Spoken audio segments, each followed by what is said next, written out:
எல்லாருக்கும் வணக்கம். நான் ரொம்ப நாளாக வீடியோ போடல. ஒவ்வொருத்தங்க கேட்டிருந்தீங்க ஏன் வீடியோ போடலன்னு. எனக்கும் உடம்பு சரியில்லை, வண்டிக்கு உடம்பு சரியில்லை, செல்லுக்கும் உடம்பு சரியில்லை. ஆல்ரெடி டோட்டலாக 1 மாதம் போயிடுச்சு. அதனால கடன் மட்டும்தான் ஏறிச்சு. அதனால தான் வந்துட்டு திரும்ப வண்டிக்கு. இப்போ பார்த்திங்கன்னா வண்டிக்கு கவர் கட்டலான்னு சொல்லிட்டு கருப்பு கவர் வாங்கி வச்சுருக்கோம். வண்டிக்கு என்னென்ன வேலைன்னு சொல்கிறேன். வண்டியோட அந்த நேம்போர்டு, இந்த முன்னாடி 2 வீல்லையுமே மெயின் ஆக்சில் இந்த பின்னு எல்லாமே புஷ்ஷு எல்லாமே போயிடுச்சு. ஃபுல்லாகவே அதுக்கு ஒரு 50,000 செலவாயிடுச்சு. ஒரு மாதமே அவ்வளோதான் மீதியாகும். அதுவும் போயிடுச்சு. ஆனால் இந்த நடை ஓட்டவே இல்லை. இந்த மாதம் மீதியான கூட செலவு பண்ணியிருக்கலாம். இருக்கே 1-2 தோடு அதிகம் நகையை வச்சு தான் பண்ணுறதா இருக்குது. அதனால தான் சரி நான் உடம்பு சரியில்லைனாலும் பரவாயில்லன்னு கிளம்பி வந்துட்டேன். இப்போ பார்த்தீங்கன்னா லோடு ஏற்ற வந்து நின்றுட்டுருக்கோம். அங்கே ஒரு செடி இருந்துச்சு, அதில் பூ கட்டி அரளிப்பூ இருந்துச்சு, அதை கட்டி போட்டோம்.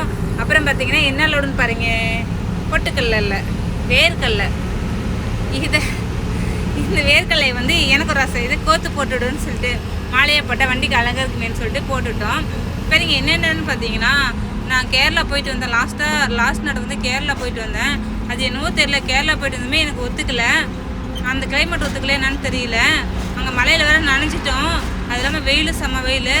வந்தவொடனே முகமெல்லாம் ஒரு மாதிரியாக, உடம்புலாம் ஒரு மாதிரியாக இருந்துச்சுன்னு சொல்லிட்டு போய் கேட்டால் உடம்பு ரொம்ப ஹீட்டாக இருக்குது. அதனால சொல்லிட்டு ரொம்ப ஹீட்டானதுனால தான் இப்படி நீங்கள் வெயிலுக்கு 2 மாதம் போகாதீங்க, இந்த மருந்து மாத்திரை யூஸ் பண்ணுங்கள், முகத்தில் தான் சரியாயிரும் அப்படின்னு சொல்லிட்டாங்க. முகம்லாம் ரொம்ப எல்லாம் கருப்பாக போயிடுச்சு. என்ன காரணம்னு தெரியல. அப்புறம் சரின்ட்டு அதை மருந்து மாத்திரை வாங்கிட்டு வந்தோம். அதான் யூஸ் பண்ணிவிட்டு வீட்டிலே இருந்துக்கலான்னு சொல்லிட்டு மாமாவோட லீவு 2 நாள் வேணுமாமான்னு சொன்னேன். சரின்னு சொன்னார். ஆனால் 2 நாள் இல்லை, ஒரு நடையே ஃபுல்லாக 15 நாள் லீவ் போட்டேன். மாமா மட்டும் ஒரு நடை போயிட்டு வந்தார். மெல்ல பார்த்திங்கன்னா இந்த செல்லும் பார்த்திங்கன்னா உடஞ்சிருச்சு.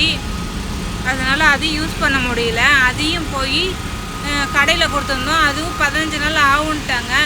சரின்ட்டு வண்டி பாருங்கள் என்னென்ன கழட்டி போட்டிருக்காங்கன்னு. இது எல்லாம் கழட்டி மாற்றி ஒன்றும் பண்ண முடியல. எல்லாம் வேலை செஞ்சாச்சு. முதல்ல வேலை செஞ்சுட்டு லோடுக்கு வந்துட்டோம். லோடுக்கு வந்தால் இங்கே பார்த்திங்கன்னா ஒரு இடம் 100 சிப்பை ஏற்றிட்டு இங்கே ஏற்றணும்னு சொன்னாங்க. அங்கே போய் ஏற்றிட்டு வந்துட்டு அங்கே வந்துட்டு விட்டுருந்தோம் ஏற்றுற இடத்துல. இன்றைக்காக அது நைட்டு ஆகும்னு சொன்னாங்க. சரின்ட்டு வந்து ஒரு மரத்தடி நின்றுட்டுருக்கோம். மரத்தடியில் எவ்வளோ நேரம் தான் உட்காந்துருக்குது நீங்களே சொல்லுங்கள். போர் அடிச்சுட்டு சரி ஒரு ரீல்ஸ் பண்ணலாம்னு சொல்லிட்டு பண்ணிவிட்டு அதுக்கப்புறம் போய் சாப்பாடு செய்யலான்னு கேஸ் இல்லை. மாமா போயிட்டு கேஸ் கொஞ்சம் தான் இருக்குது, எப்போ வேணாலும் ஆகும்னு சொன்னாங்க. கடையில் வாங்கிட்டு வந்துருப்போம்மா சாப்பிட்லான்னு ஒரு சாப்பாடு வாங்கிட்டு வந்தோம். ஆளு கொஞ்சமாக சாப்பிட்டுக்கலான்னு சொல்லிட்டு. அதுவும் நல்லா இல்லை, வெறும் ரசமும் மொறும் தான் இருந்துச்சான், இல்லைன்னா மீன் குழம்பு தான் இருந்துச்சான். சேர்ந்து ரசம் ஊற்றி கொஞ்சோண்டு சாப்பிட்டு அப்புறம் லோடு ஏற்றிட்டாங்க. அந்த குறையும் ஏற்றிட்டு பாய் போடலான்னு சொன்னாங்க. சரின்ட்டு பாய் போட்டோம். போட்ட பாயை திரும்ப எடுங்க, அவங்களுக்கு 25 டன் தான் வேணுமா, அதுவும் சேம்பிள் பார்த்துட்டு சொல்லுவாங்களான்னு சொன்னாங்க. சரின்ட்டு திரும்ப மடக்கி போட்டோம் பாயை.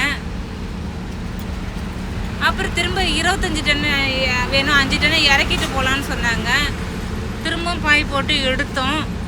அப்புறம் என்ன சொன்னாங்க, சரி 30 டன்னே இருக்கட்டும் போடுங்க, நாங்கள் ஏற்றியாச்சு, உங்களை வேறு பார்ட்டிக்கு அனுப்பி வைக்கிறோன்னு சொன்னாங்க. பார்ட்டிக்கு 30 டன் பார்ட்டியே கேட்குறோம், இல்லை அதுக்கே அனுப்பி வச்சிடறோம். நீங்கள் ஏன்னா 14 வீலு 30 டன் தான் ஓட்டுன்னு சொல்கிறீங்க, அப்போ தான் உங்களுக்கு கட்டுப்படி ஆகும்னு சொன்னதுனால நீங்கள் 30 டன்னே போங்க, 25 டன் வேறு வண்டியில் ஏற்றி விட்றோன்னு சொன்னாங்க. சரின்ட்டு திரும்ப பாய் போட்டு பாருங்கள் கட்டிகிட்டு இருக்காங்க. நான் கட்ட போகலை, மாமாவே கட்டுறேன்னு சொன்னார். சரி இப்போ அவங்களும் கூட மாட செய்கிறேன்னு சொன்னாங்க, பாய் கட்டுறேன். சரின்ட்டு செய்யிட்டுன்னு சொல்லிட்டு, ஏன்னா ஒரு தடவைனா நம்ம கட்டலாம், 4-5 தடவை எடுத்துகிட்டு போகிறதுனால அவங்கள கட்டிகிட்டு இருந்தாங்க. இங்கே பாருங்க எங்கே இருக்குதுன்னு பார்த்தீங்கன்னா கல்லக்கா உடைக்கிற இடத்துல தான் இருக்கும். அங்கே பார்த்தீங்கன்னா சுற்றி வந்தோம். அதில் இருக்கிற ஒரு நாய் வந்து என்னை ரொம்ப டார்ச்சர் பண்ணிடுச்சு. எந்த நேரம் பார்த்தாலும் குலைச்சிட்டே இருந்துச்சு.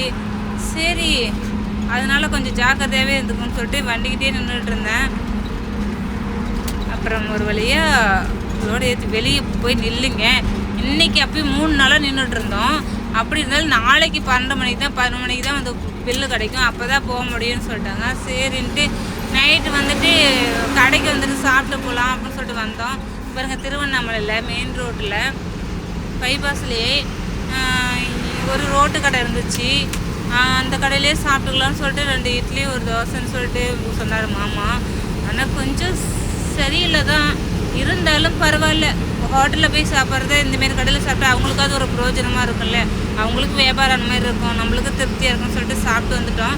மறுநாள் காலையிலையும் 11 மணி ஆகும்னு சொன்னாங்க இல்லையா, அதுக்குள்ளே சமைக்கலான்னு சொல்லிட்டு 2 டம்ளர் சாப்பாடு வச்சா தயிர்லேயே சாப்பிட்டுக்கலான்னு சொல்லிட்டு பாருங்க அரிசி கிளஞ்சிட்டு இருக்கேன். கிளஞ்சி வைக்கலான்னு மாமா வந்து அவங்க கூட பேசிகிட்டு இருந்தாங்க. பக்கத்து வண்டிக்காரங்க வந்தாங்கன்னு சொல்லிட்டு அவங்க கூட பேசிகிட்டு இருந்தாங்க. நம்ம அதுக்குள்ளேயே சோறு கழிஞ்சு வச்சுட்டேன். சாப்பிட்டுட்டோம். அதுக்குள்ளே இங்கே பாருங்க சாப்பிட்டும் முடிச்சாச்சு. இப்போ என்ன சொன்னாங்கன்னா பில் தரேன்னு சொல்லி வந்து ஒருத்தங்க சொன்னாங்க. கடலக்காய் உரிச்சு தின்னுட்டுருக்கோம், பச்சை கடலக்காங்க இது. அது வழியில் வாங்கிட்டு வந்தோம். அங்கே இருக்கிறது கடலை பருப்பு தான் இருந்துச்சு. அப்புறம் சாப்பிட்டு போய் பில்லு வருது வாங்கிட்டு வாங்கன்னு சொன்னேன். இல்லை நீ தான் போய் வாங்கிட்டு வான்னு சொன்னார். சரின்ட்டு நான் தான் போய் வாங்கிட்டு வந்தேன். வாங்கிட்டு வந்துட்டு பார்த்தீங்கன்னா எலுமிச்சம்பழம் வை, ஏன்னா ரொம்ப நாள் கழிச்சு இப்போ வண்டி எடுக்கிறோன்னு சொல்லி சொன்னாங்க. சரின்ட்டு எல்லா டயருக்கும் எலுமிச்சம்பழம் ஒன்று ஒன்றா வச்சுட்டு வந்தேன். பாருங்க 14 வீலுக்கு வைக்கணும் இல்லையா, அதனால் இப்படி போயிட்டு இப்படி ஒரு ரவுண்டு வரதுக்கு கொஞ்சம் நேரம் ஆயிடுச்சு. படக்குன்னு எல்லா வண்டிக்கும் வச்சுட்டு வந்துட்டேன்.